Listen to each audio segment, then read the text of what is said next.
দেওবন্দে ওলামায়ে কেরামদের কাছেই থাকবে। আগামীর বাংলাদেশে দেওবন্দের ওলামায়ে কেরামরাই নেতৃত্ব দেবে। দুই হাত উঁচা করে চিল্লা বলেন ঠিক কিনা?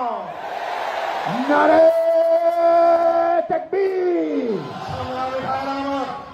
সংগ্রামী ভাইয়েরা আমার, আগামীর বাংলাদেশ ইসলামের বাংলাদেশ হবে।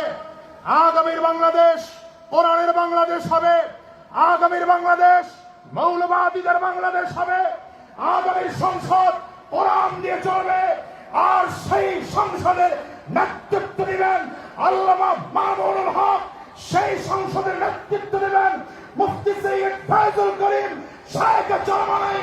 সেই সংসদের নেতৃত্ব দেবেন মুফতি সৈয়দ ফয়জুল করিম পীর সাহেব জামানাই।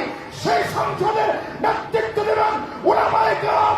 আমরা প্রয়োজনে রক্ত দেব, জীবন দেব। কারা কারা তৈয়ার আছে? বসে নয়, দাঁড়িয়ে দেখাতে হবে। নারে তাকবীর। নারে তাকবীর। নারে তাকবীর।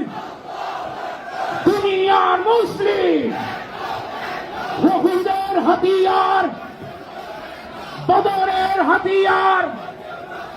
নারে তাকবীর। আলহামদুলিল্লাহ।